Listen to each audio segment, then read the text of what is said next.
Thank you. Most of you already know who I am in any event. So, moving on, I'd also like to welcome Zodwa Ntuli. She's the BEE Commissioner, and she is going to be doing a little speak for us later on after my presentation. And then last little announcement is on your tables, you've got some magazines, the Transform magazine. Please feel free to take these home afterwards. And if you have any other questions about it or getting a subscription, speak to us or please speak to Stella, who's sitting over here. Okay. Right, just to move on, the BEE news that we're going to be talking about today in terms of my presentation is just sector codes and then the amended codes verification, which I'll talk about in just a moment. Just by a quick show of hands, who falls under a sector code? Okay, if you're not sure, here are the sector codes. Okay, now who falls under a sector code? Little bit more? Okay. I am going to go through these quickly. These are the sector codes that have been in issue previously as well as in current. We've got the transport sector codes. Offhand, I actually don't think we've got transport here today. Consultants, where are you guys? Do we have any transport clients here today? No, okay. And then we've got construction. I know Rodney's at the back over there, John. So we've got a couple construction companies. Remember, construction is looking at working on a fixed asset, and then you've also got your built environment professionals, your architects, interior designers, and so forth, who would fall under the construction sector code. Then we've got tourism. I think we also have a few tourism companies over here. That'll include hospitality, your hotels, even your travel agents would fall under the tourism companies. Then we've got forestry. There aren't very many companies who would fall under the forestry sector code, but that would look at going from the beginning to the end product of any paper-based, tree-based, wood-based, so forth. So your Mondis fall under the forestry sector code. And then property. Any property clients today? Don't think so. Then ICT, I know we've got quite a few ICT companies here. That's information, communication, technology. And then we've got chartered accountancy, financial services, agriculture, and MAC. MAC stands for media, advertising, communication. The communication in MAC is slightly different to the communication in ICT. The communication in ICT is using your phone to communicate, whereas communication in MAC would be the materials that you get in terms of that communication. Okay, why is this so important? Because the sector codes, it's quite an interesting idea at the moment. So as you all know, the amended codes came out 1st of May, or the implementation date was the 1st of May, but that excluded your sector codes. So your sector codes, if you were part of a sector code previously or currently, you were still allowed to use the old sector code and not follow the amended codes until such time as that has been gazetted. So I've just got a quick summary for you over here. Sector codes that have been gazetted in terms of the amended codes is only tourism and MAC. So what this means is if you follow the tourism sector code, you have to use the amended tourism sector code. So that has your higher targets on things like skills development, it has your priority elements, it has the different points to level table. Same with the MAC, which was gazetted on the 1st of April 2016. So this means if you are part of these companies or part of these sectors, these industries, you must follow. And the second part of it is if you have got a supplier who is a tourism company, they must be using the amended codes and not the old codes anymore. Okay, does that make sense? Okay, draft gazettes. So these are now sector codes that have been issued in terms of a draft. What happens with a draft is a draft comes out. In the case of the transport codes, it was the 26th of February 2016. You then have 60 days to comment, of which if you do fall under a sector code, it is advisable to put a comment in. And then afterwards, the DTI will review it and then will come out with a final version. So in the case, I'm just going to go back one slide, tourism and MAC, they already had their draft issued many months ago. There was a 60-day comment period. After that time, it came out in a final version. So these sector codes, if we look at ICT, property, forestry, agriculture, these were all the ones done in 2015. We don't know what date they're going to come out in a final version, but there is a very good chance that it does come out in final very soon. When that is, Zodwa, do you have any idea? No. Exactly. He usually signs them off, and they're usually gazetted on a Friday. So maybe today, I don't know. I know the MAC was done on Friday, the 1st of April, and I mean, is it an April Fool's joke? I don't know.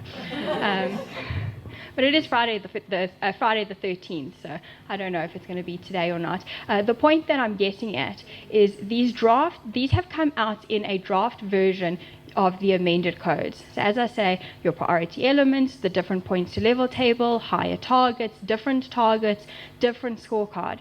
If you fall under one of these, just be very prepared for using the new codes at a moment's notice.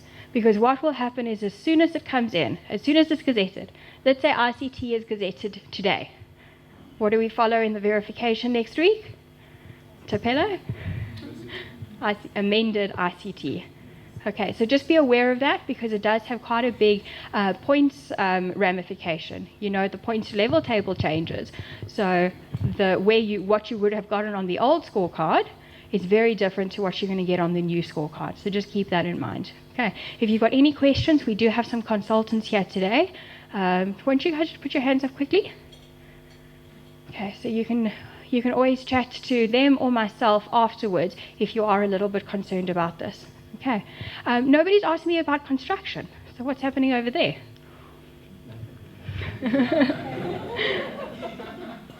Construction and chartered accountancy have been repealed. So what this means is that the sector code is now no longer in existence, and companies who fall under these two industries must follow what? The normal codes of good practice.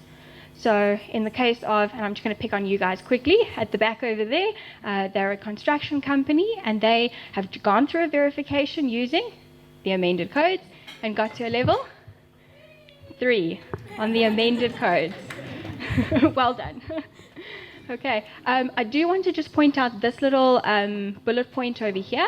Minister of Public Works is looking at restarting the process for construction. So your certificate, still valid for another year, but the amended construction codes may be coming out soon. Again, we don't really know what date that is or when that's going to be, but there is a chance that it does come through. Okay. Any questions on sector codes? Any concerns on sector codes? Anybody? Okay, then we can move on. The next point of my presentation is just around the amended codes verification. Just to put you into the picture, remember the 1st of May 2015 was the deadline to get your verification done before you have to follow the amended codes. So what has this obviously done? Mean that a lot of your certificates have expired or are expiring around about this time. Is that the case? Yes, everybody? Okay. So it's quite a tough situation because you're looking at your old scorecard being quite a good level because of that points to level table. And now with that change, you're going to be dropping quite substantially. And I think that's relevant actually other than you guys at the back. I think you retained your level, didn't you? But in most other situations, companies are going to be dropping quite substantially because of the change and the transition from the old codes to the new codes. So what should you do? Should you go through a verification or should you wait? Well, let me go back one step.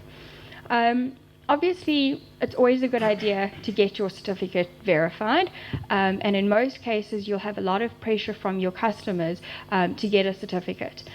Just so you all know, if you are tendering, if you're doing any government business, you have to have a valid certificate when that tender is expiring. So if any of you are doing tender business, please ignore the rest of what I'm going to say because you have to have a certificate. For the other companies who are just doing business with corporates, business business to business, there is a chance of you delaying your verification by a little bit, simply because the certificate validity is acceptable for your client's year as long as it overlaps by at least 1 day. So let's put this into perspective. A lot of you have got a certificate that has expired around about April, probably April because of 2015. If you've got a client whose rating period is January to February 2016, your current certificate will still be valid for their verification because it overlaps by, in this case, 4 months. Okay, so if there is a chance of potentially preventing the massive drop that it's going to be, that is something that you could do. If you've got pressure from customers where you have to get a certificate, you have to get a certificate. There's only a handful that can actually go ahead with this concept, but it is potentially there. If you want more explanation, I was actually at a client just this week where one of their big clients is asking for a bit more of an explanation along this line. If you need that, please let us know as well. Okay. Future ramifications, something to keep in mind. I'm not suggesting that you always delay the activities, because the activities need to happen soon. Otherwise, you are going to be in even worse trouble in the future when you do get verified. The point around this slide is that the procurement scores that you currently are getting are quite good, because the procurement scores are currently using certificates based on the old codes for your suppliers. So in most cases, you've got quite a good level, which translates into a good score. What's going to happen in a year's time is those companies who previously got a level 4 are going to be re-verified whenever they do, but they're going to be re-verified and they're going to get potentially a level 8. Or a 6. I think you were mouthing a 6. The point is they're going to drop down levels. And when that happens, you're going to get less and less points on procurement.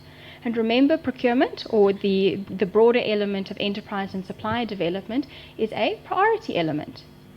So it is becoming even more critical that you focus on your procurement element. This is the planning phase. Again, I reiterate, delaying a verification doesn't mean delaying your planning.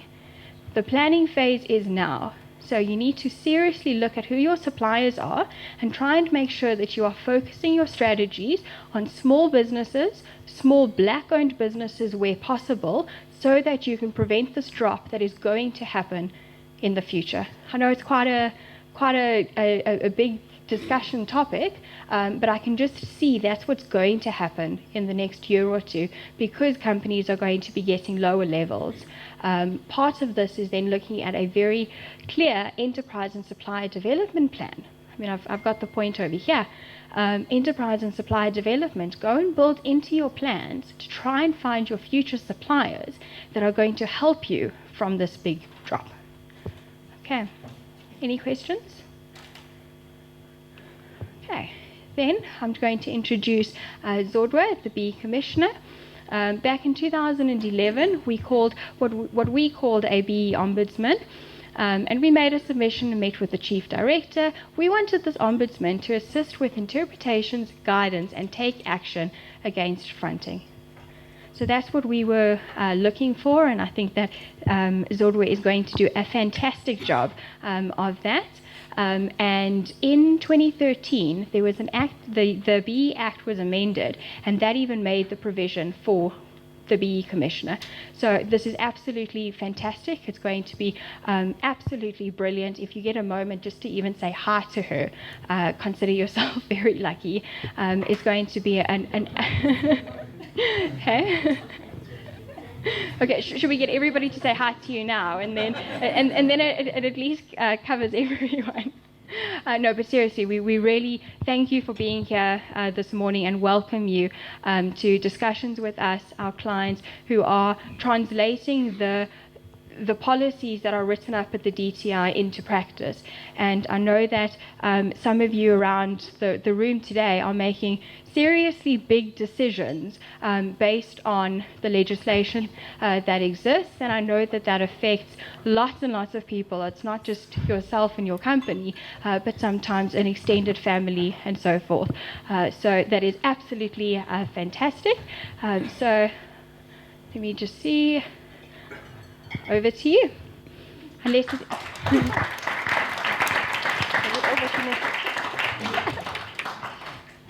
Are you comfortable with that?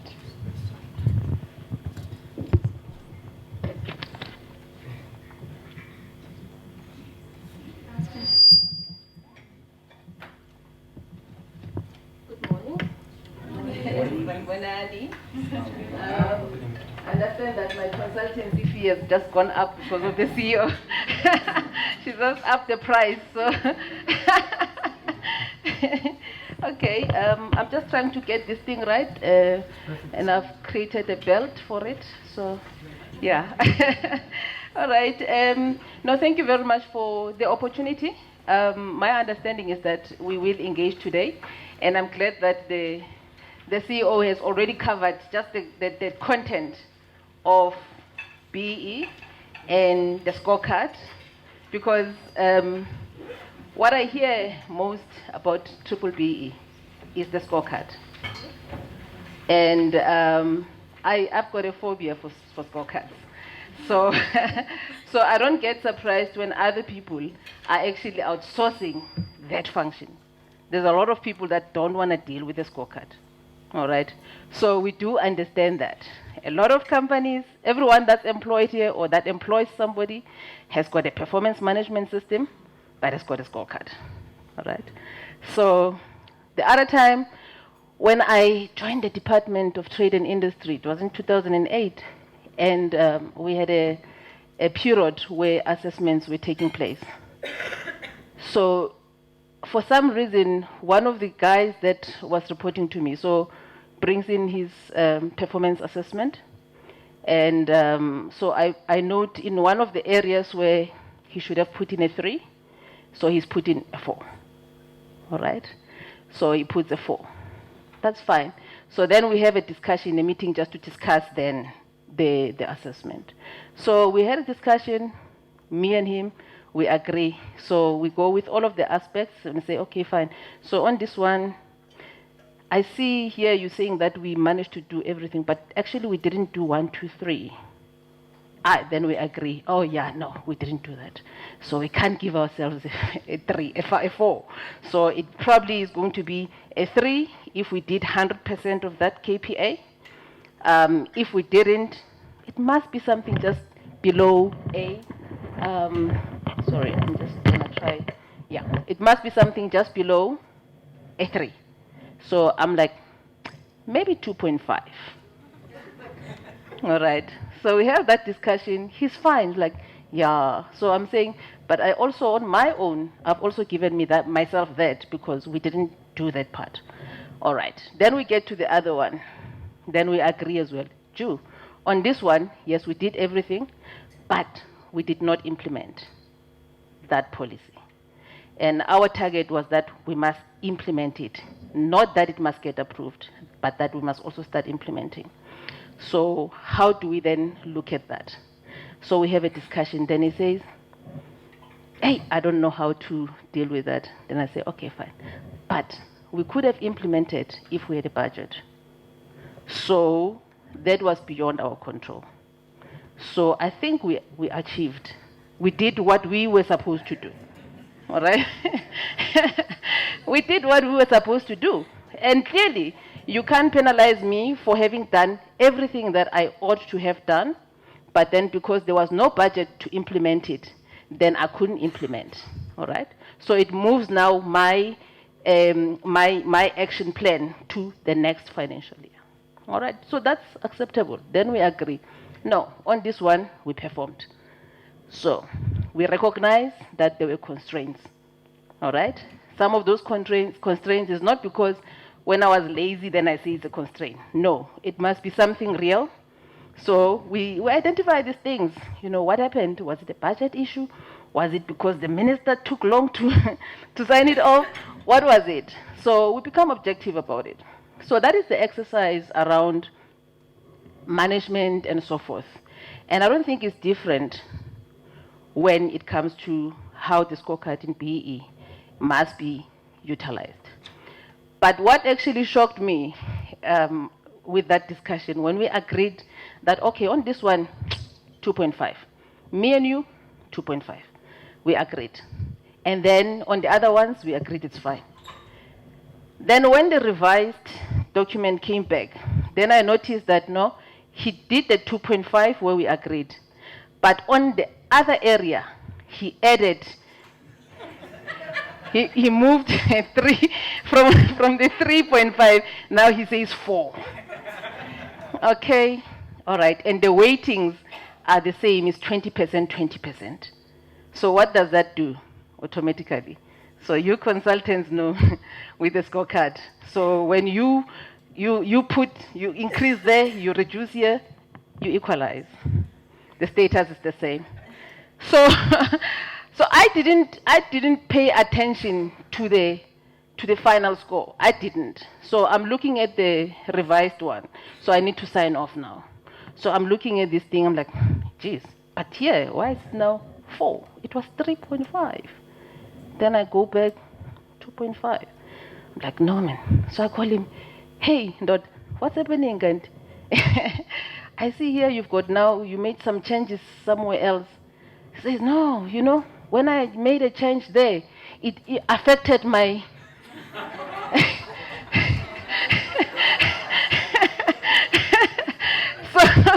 so when he made that 2.5, just that, it then meant that his total score at the end was no longer 130%. Because the 130% is what you must achieve to start getting a bonus. All right? So you see these things, if we focus on the numbers, because then the problem is that what people do is that they take their scorecard, they look at what is it that they need to get. All right? If to get category B in the Department of Trade and Industry, if you have a bonus for category A, that's like when you've got like 150% upwards. Category, is it B? No, I said B. B would be where you have like 130% upwards. All right? So it means you've performed beyond what we expected you to perform. All right? So now what normally happens is that staff members will be chasing the 130. But what they then do forget is that you will never find the business plan on their desk. So the business plan, they forget about it and only remember it when it's time for assessment. Then you go and check, geez, did I do this? Did I do this? That's the problem. And then also the other thing that you pick up is that staff members don't have their performance contracts with them at all times to see what is it that they need to do to achieve the rating that they actually want to achieve at the end. So now that disconnect is the one that causes conflict at the time of assessment. So then we started this now discussion so that we make sure that everybody understands that if you've got a business plan, there are weekly reports that you can do in your units. There are monthly reports that you can do maybe at a higher level to your managers. There are quarterly reports that now look at the overall business, and there are annual reports. So for you to be able to meet the target that you want, you cannot afford not to pay attention to your business plan, to your strategy, to your all of the things, the risk management, your risk register, and everything else. It's for that reason that today I decided I'm not going to talk about the BEE Act. We've got a copy for you there. Keith will give you. It's a start. What we're saying is that hopefully when I take it home every day, you know, soon I will know it by heart. That's the intention, that if it's so compact, then I have it every time, then it will be easy for me to understand it. So now, today I wanted to talk about why it's important that BEE is part of your strategy. It cannot be that it's a scorecard. BEE cannot be a scorecard because BEE is about broad-based black economic empowerment. So it's a process to achieve something. So it can never be reduced to a scorecard, because if we then reduce it to a scorecard, then we will not get the outcomes. So one of the things that I did yesterday as I was thinking about what I want to talk to you about, I just drafted a few things just based on the engagements that I've had since September last year with the stakeholders.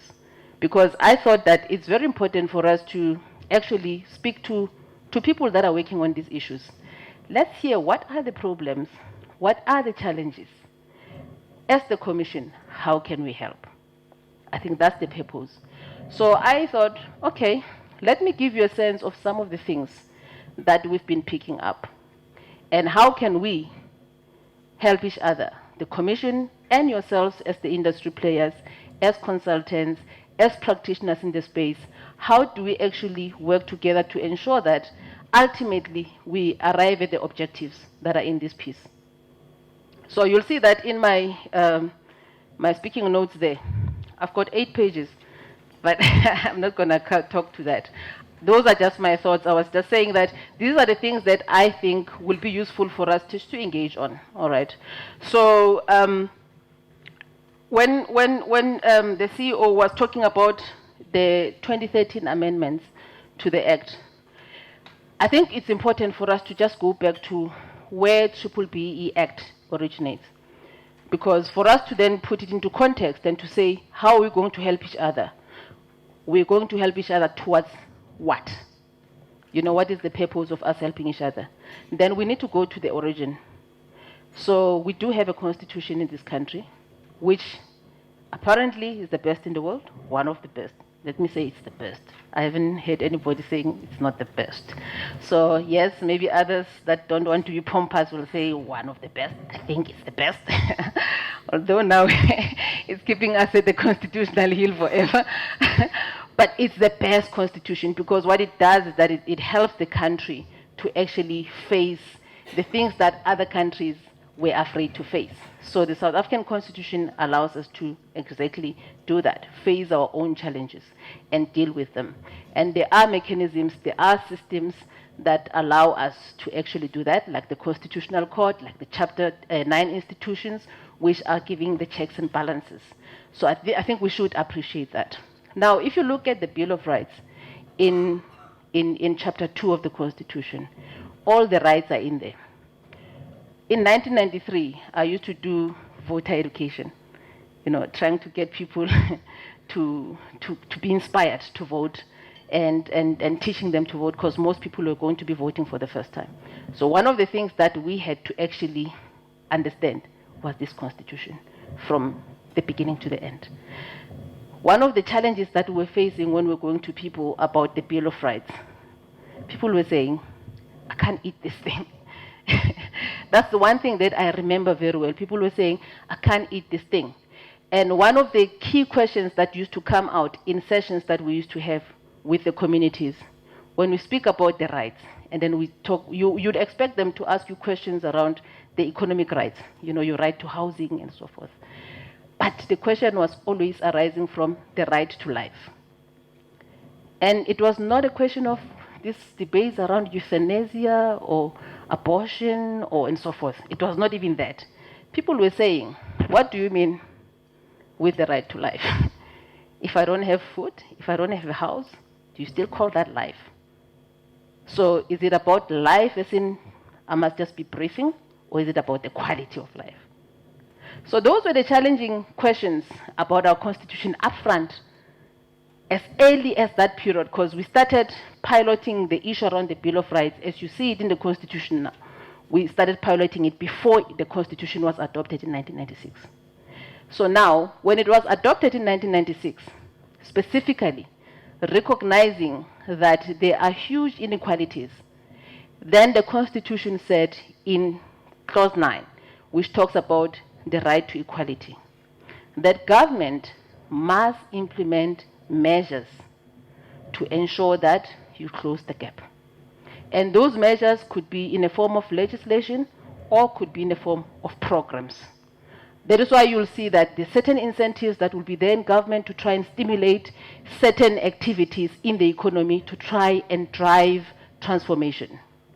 So the BEE legislation, like the employment equity legislation, like the PPPA, are some of those pieces of legislation that were implemented to try and bring that together.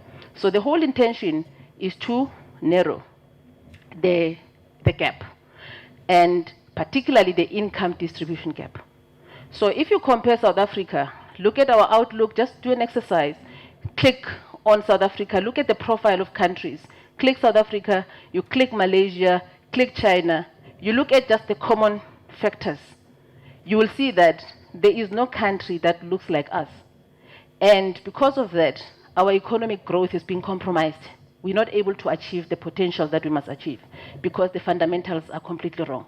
So when you've got so much inequality, we can work as hard as we want. All black people can actually work 24 hours non-stop. We still will not be able to achieve that. So the BEE legislation, your employment equity, are those pieces of legislation that are intended to just push the country systematically into narrowing the gap. So I think what is important is that when we then do the BEE compliance framework in companies, that we link it to exactly what is the purpose. Because if we're doing it and we're just doing it, but we cannot sustain the impact, then that is why you find in some instances we regress, because there's no sustainability. So I think it's important that we understand exactly where this comes from. So we continue to remain unequal. The employment equity report, you've seen it, what it says. It says we still look almost the same as we looked in 1994 as a country in terms of equity. You look at the ownership of the economy. It continues to be like that. The NEF, when it said 3% equity on the JSE, others said, no, it's not 3%. Think about the PIC. The PIC is, holds the pension funds. So meaning that as Zodwa, I'm now a shareholder on the JSE listed company, the PIC companies, so the companies where the PIC invest. So like a remote shareholding, others are saying that, no, if you take that, the fact that PIC also invest in these companies, so black shareholders are there. I mean, for those that know, I've never received, for instance, maybe you've received it, I've never received a notification for a meeting, a shareholders meeting from the JSE, from any of the JSE companies to show that I'm a shareholder. All right. So we're saying that we need to distinguish, when we're trying to look at progress, we need to distinguish between direct shareholding that gives ability to influence the progress in the country, and indirect shareholding that helps to actually bring income to individuals to sustain themselves. So both are important, but we're saying that all must move consistently so that we can be able to make an impact. So now, having talked about the history, I think it's important for us to reflect, to say, if 22 years down the line, we are where we are, what is it going to take for us to actually achieve what is in the legislation, what is intended? Because honestly, guys, I think we need to be very, very open and clear so that we can all move in the same direction. The BEE legislation is a redress intervention. With any redress intervention, it is not permanent.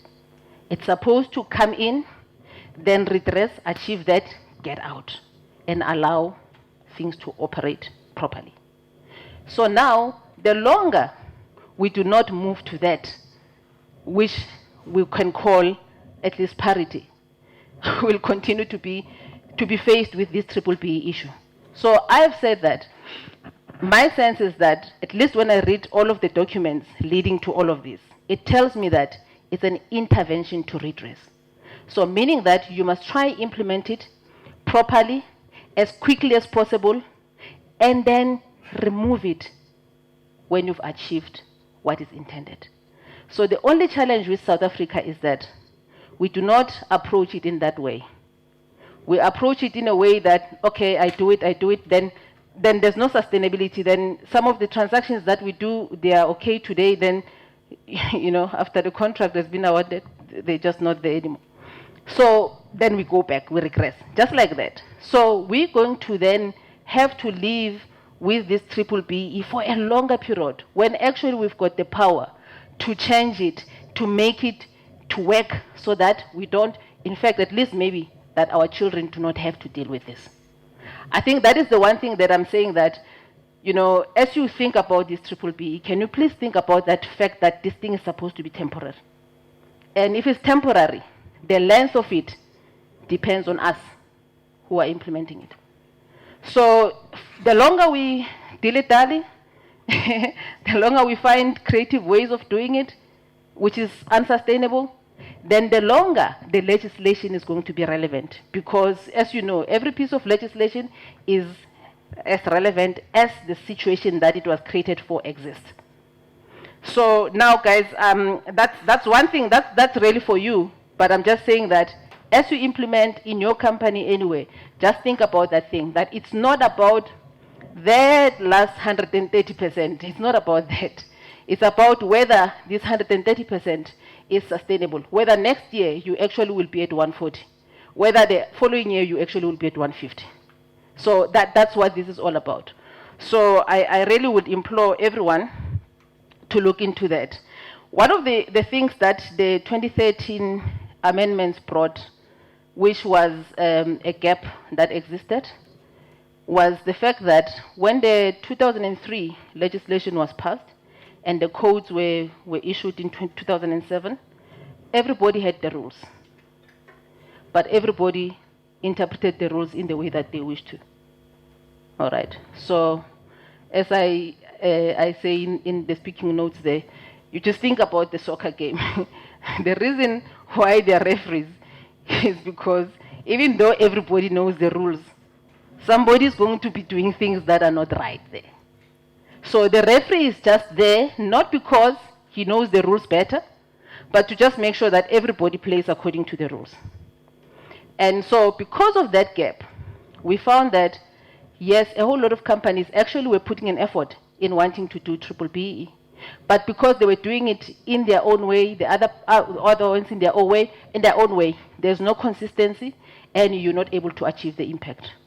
So now what the 2013 amendments did was to create now the BEE Commission as a regulator that will then at least assist to facilitate the implementation. And that is how we want to look at ourselves. We, I know the media, when they speak to us, they say, now you are the watchdog. Like, no, I've never been a dog. Let alone the watching one. I mean, that is not the image that we see of the Commission. The Commission is just supposed to be there as an impartial player. We're not here to protect the black business people. We're not here to protect black people. We're here to protect the objectives of the Act. So it's important that in every engagement that we do, we are completely objective. We're completely impartial. I know that it's easy for people that feel that fronting has been taking place for so long. People are actually angry because they've been reporting it forever and ever, nothing was happening. So every time we have people that come to us, most of them are coming like expecting that tomorrow, we must go and raid your company. All right. So we explain to them, okay, fine, we need all the information. One of the things that we pick up is that in the information that we get, the things that some of these people complain about are things that they agreed to. And they didn't agree to that. It's not the first time. In fact, it's not the first BEE initiative they've been in. In the other one that went wrong, they signed exactly the same terms. In the next one, they make the same mistake. and it's okay. And then the other thing that happens is the complaint only comes or only becomes very, very serious when the dividends are not flowing anymore, when the check is not coming in. So that's the other trend. So I'm saying that, by saying that, I'm trying to show you why it's important for us to be objective. Because in as much as you can complain about something that has happened to you, if you're a party to that, you must also take the responsibility for that.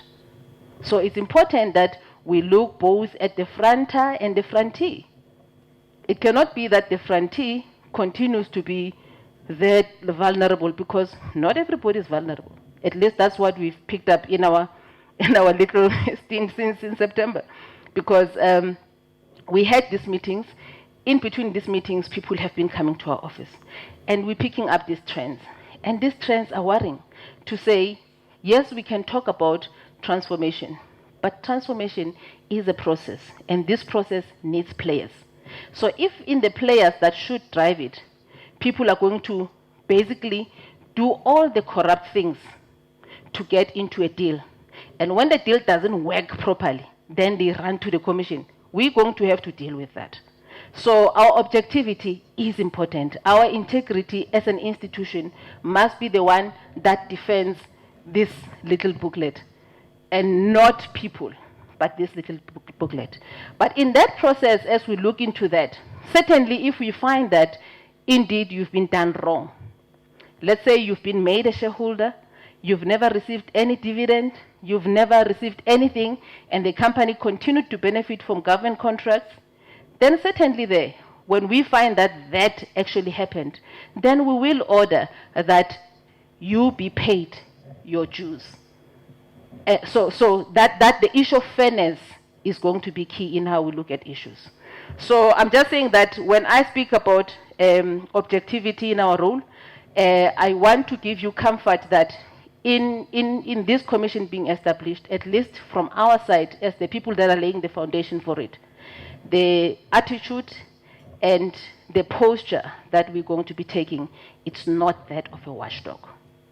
That is why we're saying that we will work with the industry, we will work with the practitioners, we will work with the consultants, just to make sure that we all can sing from the same hymn book, at least.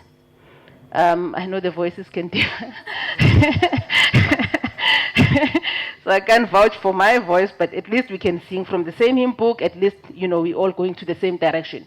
That is what, for me, is critical. The other thing that I also wanted to talk about regarding just the alignment, introduced by the 2013 amendments, just drawing from what the CEO was saying around the sector codes and so forth and so forth.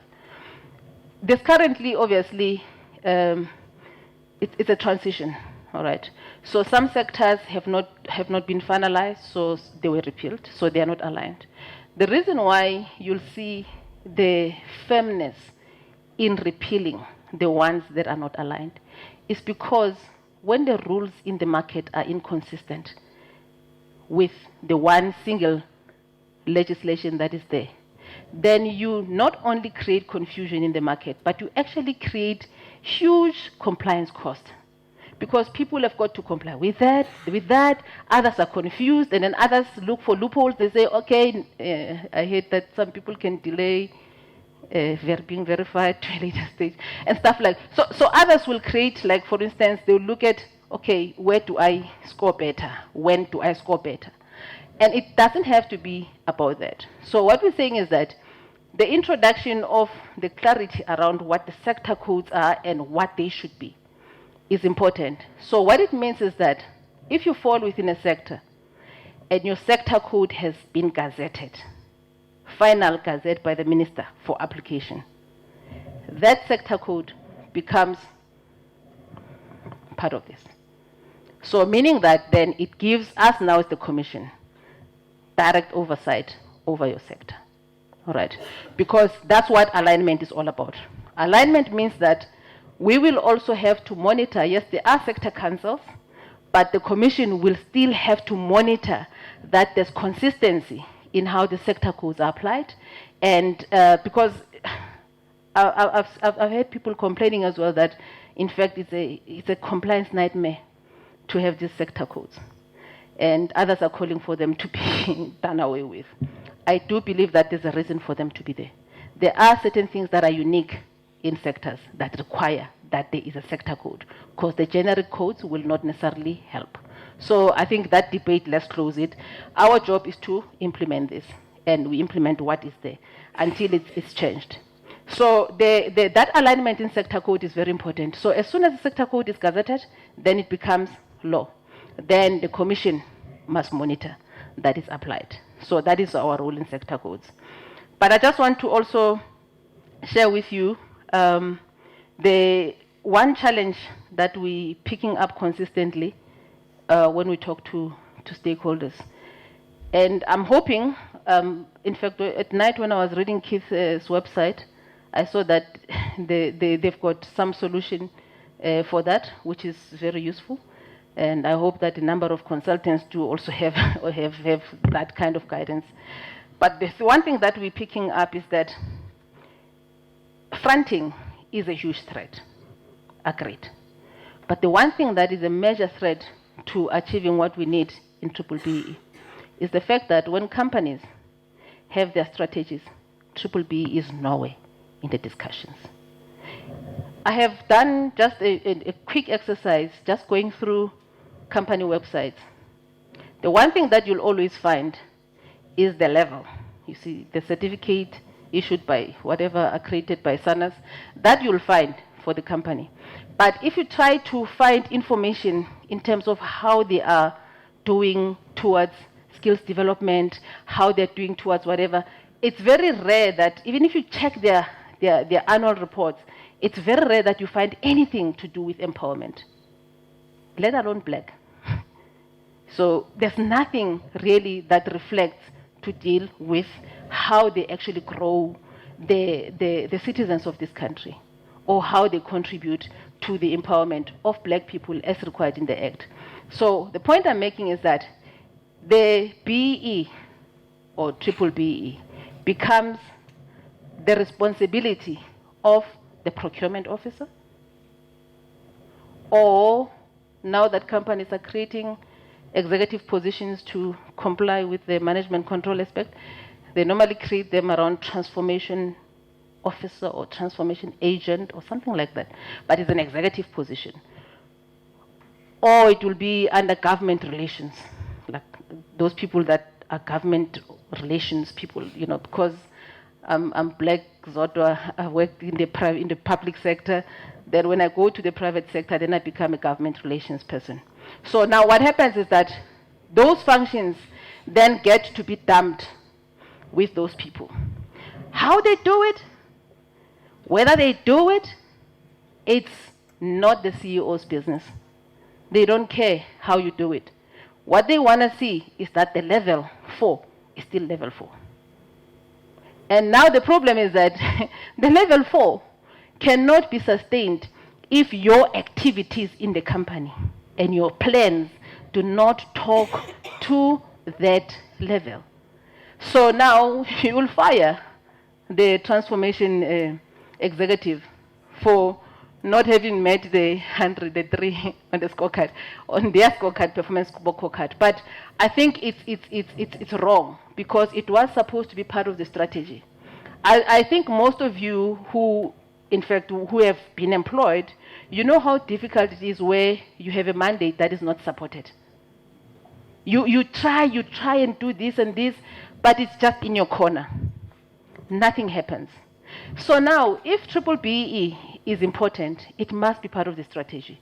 Therefore, it means when you do your SWOT analysis for your strategy, then you will also identify those threats to your BEE level.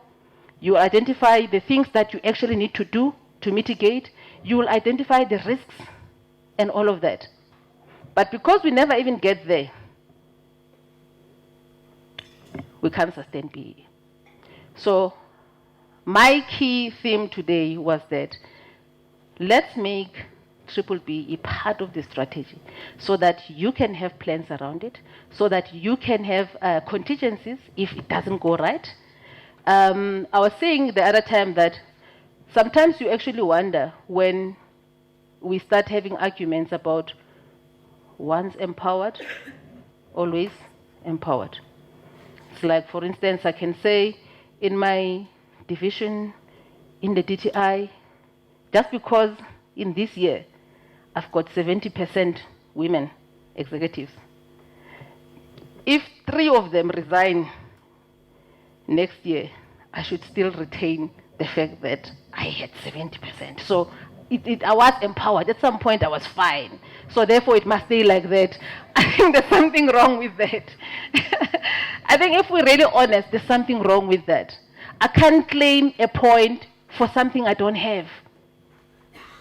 And I think the debate sometimes is taking the wrong direction, because maybe the issue that needs to be talked about is, okay, if it happens that the BEE partners in my company exit for whatever reason, because maybe they sell to somebody else, but that person is not an empowered person, then it affects obviously your status. How much time at least should you be given to remedy that? I think that perhaps should be the question. To say, if it's an equity transaction, maybe it's not easy to just get into an equity deal, another one immediately, all right? So maybe a transitional period for you to quickly then redress that maybe should be given. Maybe that's where we should be having a discussion about, is that necessary? Should it be there? And so forth, to recognize the complexities of actually, getting into another deal. So for me, it's really problematic that we find that we are frustrated when the BEE partners exit, or when the employee that you made a shareholder in your company resigns. And immediately when the employee resigns, they actually automatically resign the employee as a shareholder. But the employee didn't resign as a shareholder. They resigned as an employee. So those are some of the other things that are happening. So we're saying that let's talk about these issues so that then they become normal. But then in your strategic sessions, in your monitoring sessions for your strategy and your business plan, if this is monitored consistently, there is no way you can get to a point where you suddenly find your year end is February. Then you get to December. Then you realize, geez, I've got 60 million in skills development. Where do I take it? It can't be that. Because your strategy should have said where and how you're going to spend that 6%. You should have something in place. I mean, again, it's very strange that companies are saying they're battling to spend the money, and then it leads to what? Expenditure dumping. So when you don't know where to put it, because you didn't plan for it, because if you planned, if it was part of your strategy, you will know that you've identified an FET college that runs an effective internship program that you can partner with, and then you know that they can run this thing, and you identify the skills that you need them to be trained in, the skills that the economy requires. So if it's part of your strategy, why would you get to December and you don't know where to spend money? I always thought that people say government were inefficient because there's that period just before the end of March where there's a lot of activities and they say fiscal dumping. But now we're picking it up in the market, in the private sector. So when universities do not even have funding, how can we be dumping expenditure to skills development that is not pointed? We continue to train people for skills that are not even required in the economy. We know that that area is saturated, but we do not redirect. We do not plan to redirect the skills to be the relevant skills. So what we do is that we add up to a number of graduates that have been through these training programs but still remain unemployed. Don't have the necessary skills to even start a business. Because skills development is about helping a person to be employable, or at least give them the skills to be able to start at least a business and operate, if you can employ them. So that is why the amendments in the codes recognize that you can still train people that are not employees. It's any black person, even if they're not employees. So you can spend some of the money doing that. But the challenge is that people do not plan for that. It's not part, so the procurement officer will see. So the procurement officer in addition to chasing tenders and surveying which one has been advertised, must also try to look at skills development and make sure that it's done. So my sense is that companies need to up their game there, and we are available to assist them in upping their game. And the last thing that I just needed to also talk about is these trends that we are picking up, and I think it's going to be one of the key elements of creating partnerships with the industry. The adverts that we see often around offering BEE services, they focused on saying to companies, we can do it quickly for you, and we can do it with less headaches.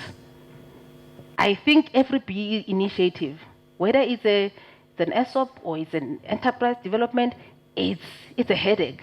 So if somebody's going to be doing for you with no headache, then there's a problem there.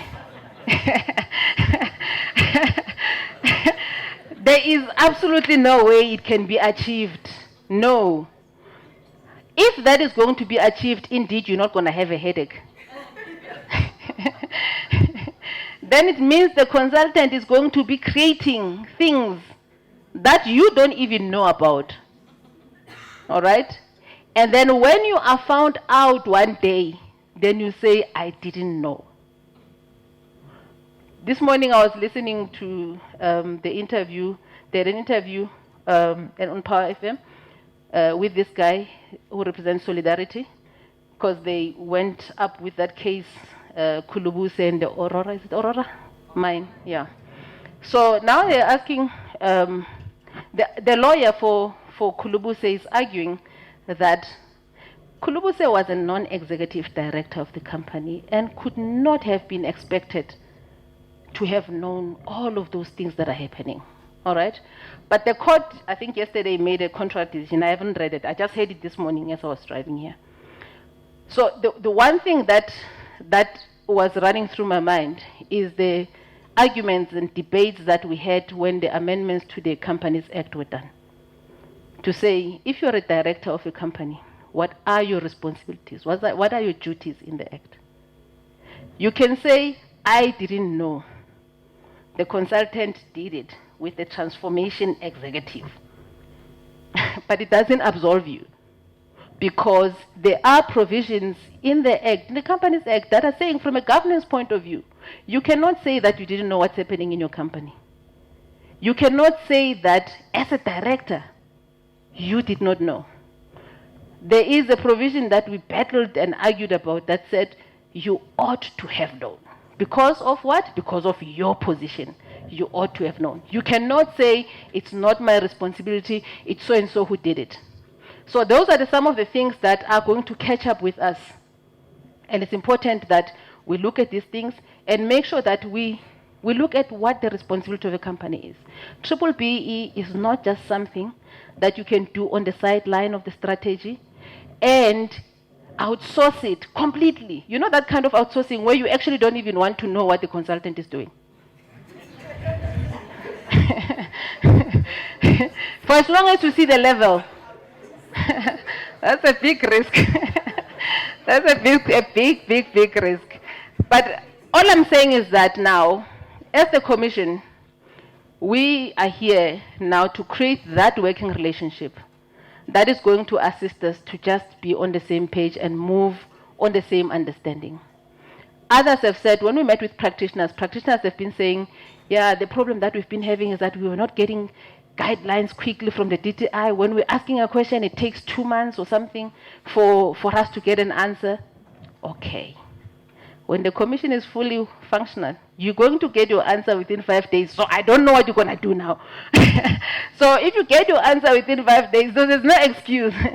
But the point I'm making is that I think it's important for every process that involves a lot of players to at least have a facilitator so that we can all move in the same direction. And that is the role that we see for ourselves.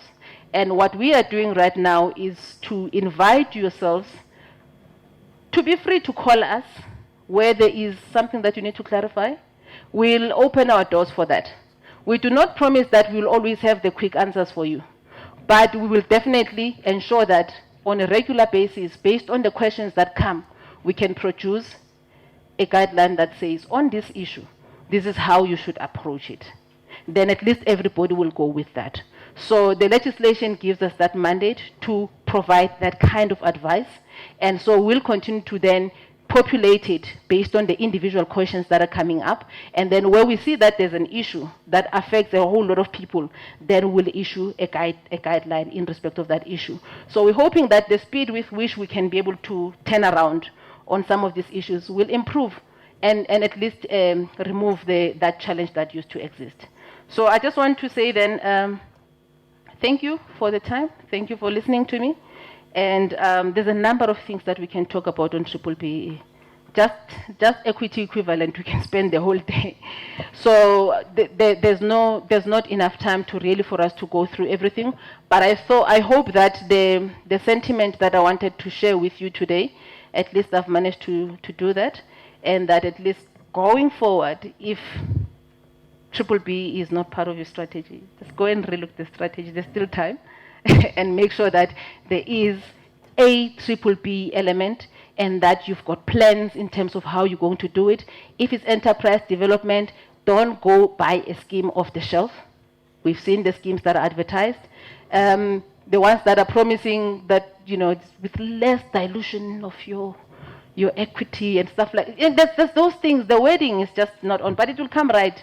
It's like the wording, the wording in a lot of credit adverts, from the micro lenders and stuff like that. When it comes, it's like, sure, you will take a loan even if you don't need it. Because they're like so enticing. They're always so enticing. They make life look like it's easy, when actually you're going to be in debt for the rest of your life. Because then as excited as you are, you don't read the fine print, and then you just sign. Then you're in debt forever. The interest keeps going up.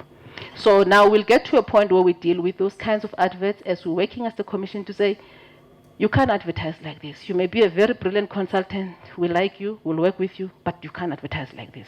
So those are the things that we need to bring back and into the integrity of what needs to be achieved. And that what needs to be achieved is that empowerment. Ladies and gentlemen, thank you very much for your time.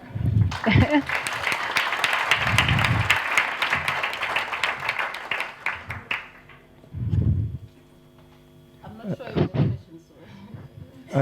BEE Commissioner, thank you so much for the insight. When I first heard the BEE Commissioner speaking about 2 months ago, I liked the approach that she had. I liked her dedication. I liked the overall understanding that she has.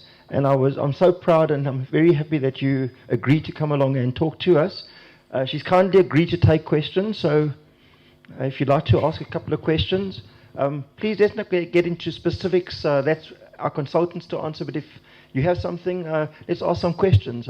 This thing won't reach that far over, and so maybe you just talk loud. Okay, sorry, Keith, I forgot to introduce my colleague, Mbusi Ngwenya, who's sitting there at the back. And to say that she'll be answering the questions. I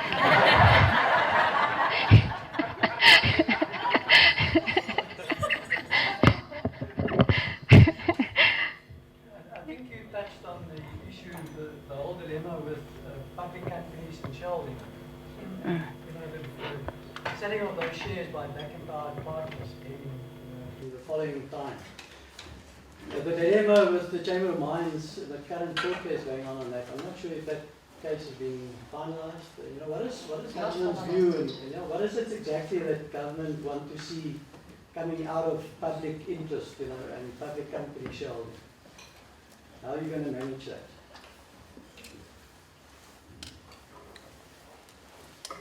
We're just writing down the questions. If somebody else would also like to ask them.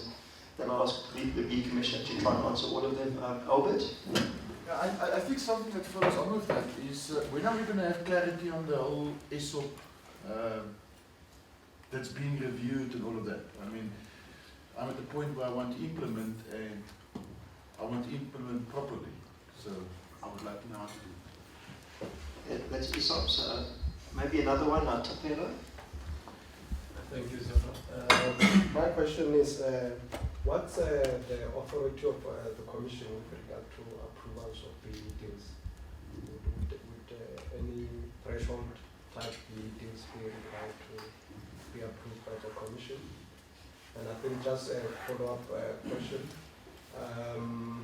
Understand currently at the DTI there is a BEE unit. Would it be amalgamated within the BEE Commission for operations? Thank you. Thank you very much. Let's maybe take one more question because some of these answers are going to take a long time to answer. In the corner. I just want to ask, it's not specific to BEE, but BEE is a big part of it. From government, we are receiving initiatives to have supply development plans and BEE improvement plans, and the BEE improvement plan is not so intense, but the supply development plans are. So it's taking a lot of time and effort and money, and it sort of feels like doubling of BEE because it does make a part of that. And I think we would just like to know, if possible, why the government is also throwing that as part of the tendering process and everything.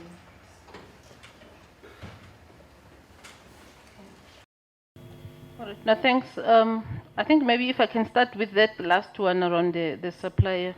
I think the one thing that is important is the role of the Commission is also to make sure that government departments are also doing things consistently.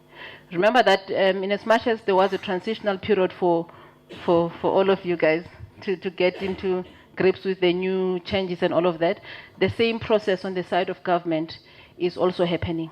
And you'll find that some of the requirements are still because people don't know what needs to be done. So our next phase is engaging government departments to get those things right. That is why in the last 2 weeks also on the issue around the EME certificates, the QSEs, the Chief Procurement Officer issued another instruction because of the issues that we're picking up in terms of how government is implementing. So it's going to be important that as much as we want to achieve alignment on the side of the industry, the private sector, but that alignment is also achieved within government, because it's incorrect for entities to be required, at different entities, to be required to do double reporting, or even be required to do some of the things that really are not required in terms of the codes here. So what we're hoping to achieve is that when you go to a government department and you are tendering, you should be able to expect at least some of the fundamental things. If they are asking for a level 4 company, that's what it should be. They should not ask for other things. If it's a level 4, then it must be because maybe they know that if you are a level 4 company, it means you are doing okay on all of the elements. So they should not add another additional burden. And that is the discussions that we're having. And then we're hoping that, I mean, if you can just be patient as well on that. I know that it's not, it's not easy to ask for patience, but please be patient, because that's the process that we've already started with government, and we're hoping that it will come out right. In terms of the mining case, obviously the case is still on, around, just to clarify, because it's a declaratory order actually. So it's not really a bad case. A declaratory order is asking the court to say, how do we deal with this? How do we interpret this? Which is good. So it needs to be able to say whether the once empowered, always empowered is relevant. But I think without really getting into the detail of the case itself, I think our sense is that the process that the minister in the department responsible for mining, they've issued the draft charter. So those discussions are taking place, and hopefully those discussions will actually lead to a conclusion on that debate. But we do not have a sense how long that's going to take. But I think the department is wanting to expedite that. You'll recall that they did receive an exemption to give them 18 months period to get into alignment. So we're hoping that 18 months period, by the time it ends, the alignment would have been done. So at least it will give certainty, at least to the people that are operating in that sector. And then in regards to the ESOP, I think the ESOPs, there's a furniture shop called ESOPs. Yeah. I think Keith knows more about that perhaps than I am, because I'm on the other side. I don't know what the minister is doing, because I'm supposed to be the monitor on the other side. But I do know that a report was given to the minister. But on the side of the commission, what we'll be doing, that's one of the priority elements. We will be issuing guidelines soon on the ESOPs, based on the report that was given to the minister. So I can't give you exact timelines right now, but I do think that thing is urgent. And if you, for instance, are pressed for time and there isn't any public document that has come out, feel free to contact us. Then we can then deal with your own issue and then address it and finalize it. Okay. And then in terms of the approval for BEE deals, one of the functions in 13F of the Act for the Commission is to register, measure BBBE transactions. So now, the minister is supposed to issue the threshold to say what will constitute a major BBBE transaction. The department is in the process of finalizing the notice that will be issued for comments, and then only after that the threshold will then be published for implementation. So only then we'll know what will need to come to the commission. But the role of the commission in that is very clear, is to register them. And so it's not to approve. So, but what we will be doing when the deals are registered, we will look into the deal. And if we pick up something that is contrary to the Act, we will advise you to remedy it. So that is the obligation that we have, because we've got to monitor the compliance with the Act. So when it is registered, we will look into it. Some of the people that gave comments to the draft regulations have requested that at least the Commission should, because the draft regulations were saying at any time after you've registered it, the Commission can look at it. But people were saying that, is it possible for the Commission to give at least a time frame so that at least we know within 90 days the Commission could come back to us, you know? And then after that, then we can have comfort that, okay, there's no issue, all right? And we think that's a legitimate input that has been given. So we are considering a timeline to say within, you know, after you've submitted it for registration, then we'll look at it and come back to you within a particular period. So, and so I think the whole purpose is really progressive to assist, you know, that these deals, when there are elements of it, maybe it was a very good deal because they always get proper media attention. But then you find that there are elements in it that actually maybe are fronting, because fronting has become complex and complicated. It's not about how it looks, it's about the effect. So, for instance, a contract that you've entered into might appear okay, but you find that because of these structures, the creative structures that we're doing and the introduction of trust in between and all of that, you find that there's a whole lot of dilution of the shareholding by BEE partners, such that at the end of the day, this is really not a BEE transaction. So it's important for the Commission to analyze that and just look at those things, and then we can then provide advice to say, we think that you can actually adjust this accordingly. And then BEE Commission and BEE unit. The BEE unit remains valid and necessary because it's a policy unit. They look at the legislation, they look at the policy behind BEE, they look at the implementation of the regulations of the codes. Where there are issues that need to be attended to, they need to then attend to those. If there are changes, we've seen a lot of people have already started submitting proposals to amend certain aspects in the codes. So the BEE unit remains a valid unit to oversee the policy. It might be that some of the staff members from there would migrate, but that it has got nothing to do with the unit itself. So those two will exist. So for instance, from the department, when we engage, for instance, as the Commission, on matters that relate to policy, because at the end of the day, the minister must be advised if there are challenges, then we'll work through the BEE unit to iron out those things first, so that we can make a proper recommendation to the minister to make those adjustments. So it will remain valid. Yeah, I think that's it. Yeah, thanks. Thank you very much again, Commissioner. We're going to keep you very, very busy. You've allowed us to send you information and other documentation, and we also want to give our commitment to help you. wherever we possibly can, because everybody over here is interested in becoming compliant and in doing the right thing. Not just, I've always hated the word box ticking exercise, because you don't just tick a box without actually doing the work that is required underneath it. I do see two other questions. If you can maybe ask the questions, and then I'll see if Commissioner has time to answer them. Yeah. Can take the last round. Okay. There was a gentleman right at the back. Good morning. Morning. I went with the mining charter. What's happening on that front? And also, if you're buying from a mining company, they don't have a B certificate, should we treat that as an exclusion or not? Okay, then to Kelo, a second question.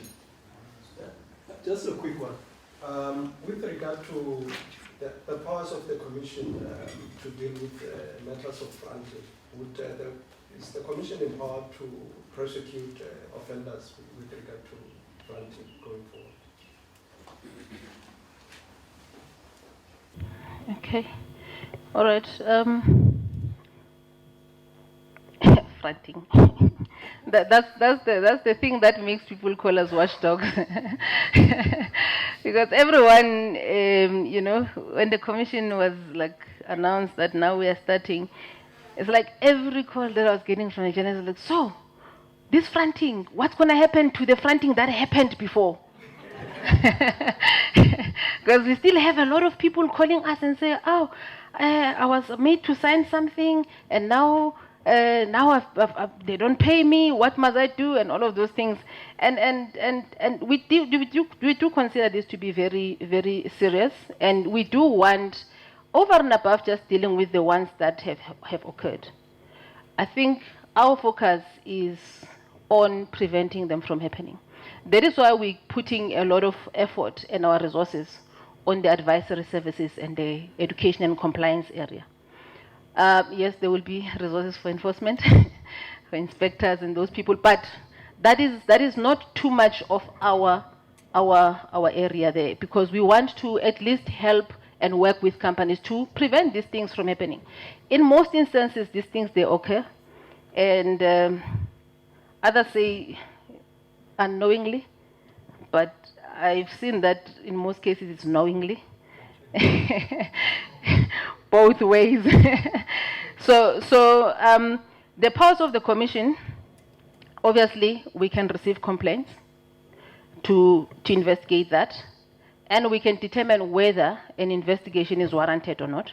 It might be that when we look at the merit of the complaint, we find that it's an issue that maybe is actually a disagreement between the shareholder and the BEE partner, and then it's something that can be mediated. Then we will then deal with that on the mediation side. And then if indeed it's something that really is blatant fronting, then it might lead to the fining of a company, up to 10% of the annual turnover, but also the prosecution of the directors through the criminal court process. So the legislation links it directly to the prosecution authority. So meaning that we will have to work seriously with the prosecution authorities. We will also be working closely with the special investigating units, because most of the fronting cases are actually corruption at its best. It's clear corruption. And because they happen so often, even the advisors, whether legal advisors or corporate advisors, they've even forgotten that this thing is wrong. Because it's so, in fact, some of the contracts, the shareholders' contracts are so standard. That thing is normal, that no, you are a shareholder, but you will only receive dividends after 5 years, after you've paid your debt for the shares, but you don't get any dividends. So how are you going to repay your debt? So those types of things, they are so normal. I promise you, every single contract, shareholder contract, you see it, it's like that. So we also need to then just help to change that practice, so that at least these standard things that we used to see, they should change, so that then at least we prevent fronting from happening. So the other penalty that the Act provides for is exclusion from doing business with government for a period of up to 10 years. So meaning that if you're a company that relies completely on government work, then definitely that shuts you completely out. So basically you'll dismiss people, employees. Okay. Yeah, but yeah, we're hoping nobody gets there. All right. So those are the powers that are there in the Act. And because of the criminal element of it, certainly when the merit of the case will determine whether it's the finding plus doing right, the redress, all right, or we even then take it criminally. So the severity of the issue will determine whether we then also proceed criminally or we deal with it administratively only. So the Act gives us the powers to deal with it in both ways. So we're hoping that as we start implementing, a number of things will become clearer. I was just trying to check what else. Okay, the mining charter.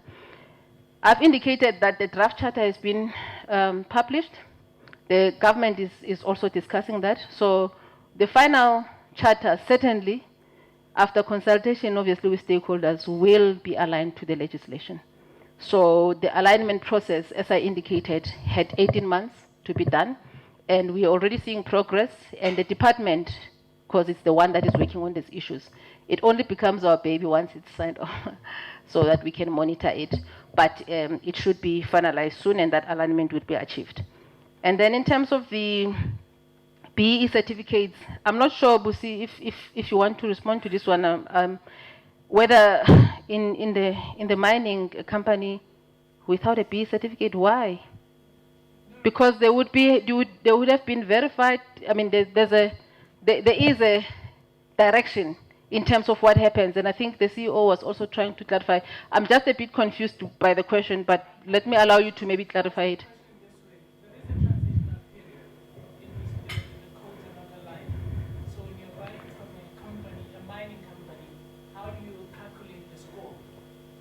Yeah, but there is no man's land. The no man's land is not there. Like, all I'm saying is that for every gap there is a clarification that indicates how you use that. But I will allow Keith to also maybe assist with that clarification, because it's important, because these are the questions that came with the construction charter, for instance. One of the things was exactly that, to say, you know, now that the charter is repealed, what happens, and all of that. And that clarification was provided, and so I think it's important to look at that. And then, yeah, maybe the last thing that I must just say is, Keith spoke about the tick box exercise. You'll see in my speaking notes, I call it a hit and run approach. You hit, you run, you don't care what happens. Somebody will deal with it. When I used to work for the Road Accident Fund, I used to work in the hit and run section. So,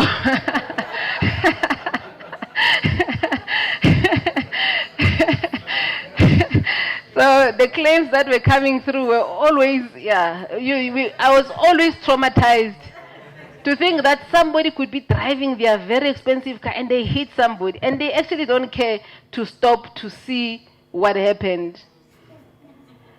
Just like that. And then I noticed, no, okay, this trauma is still going to happen again in BBBE. This hit and run is continuing. So I think let's move away from that hit and run approach. That is why I indicated, you'll see in my notes, I'm just trying to link it from exactly just spending just those few minutes, if you're a CEO of the company, just to make sure that whoever is dealing with it in your company really knows what they're doing, and it's important to you as well, because then at least there will be quality in what they come up with. And when there's quality, then there at least will be sustainability. It won't be that thing that when you go to minerals department, then you get that contract, then after that it's not working. That is why the Commission is also now going to be working with the departments and the state-owned entities. We will be looking at the contracts after they've been awarded, checking and tracking the changes after that. Because you won't believe it, the trend of the complaints that we receive, they are showing us immediately once the contract is awarded, within 2 years, the partners somehow they find a way, and none of them are happy actually. So they are deliberately driven out, completely out of the, and then the contract runs for 10 years.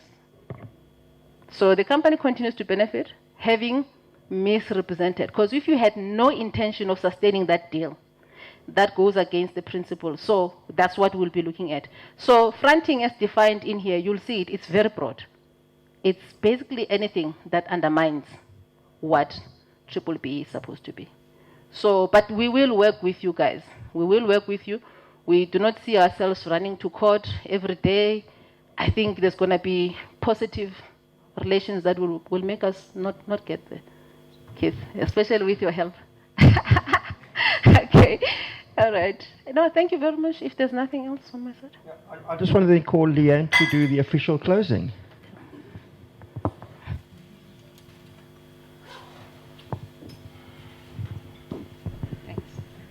Okay, Zodwa, thank you so much for being here. To everybody else, I hope you learned something from today. She is available, and I think that's great. Please don't bombard her with emails, though, because we also want to talk to her. But thank you so much for coming here. Thank there's you. Just a little token of our appreciation. Thank you. Thank you. I'll have to declare this. We declare from 1 cent in government. You have to. But thank you very much for your time and for the invitation. We are continuing to speak to stakeholders. So hopefully through the platforms like this, we get to come to your organization as well. Absolutely. Thank you. Can we book you for our next breakfast as well? I'll up the fee. Thank you to everyone else. As I've mentioned, our consultants are in amongst the table, so if you'd like to have a little session afterwards, you're more than welcome to. And we've also got our little popcorn machine outside, so if you want to grab a packet of popcorn before you go back to the office. Otherwise, thank you very much. Nice seeing you all.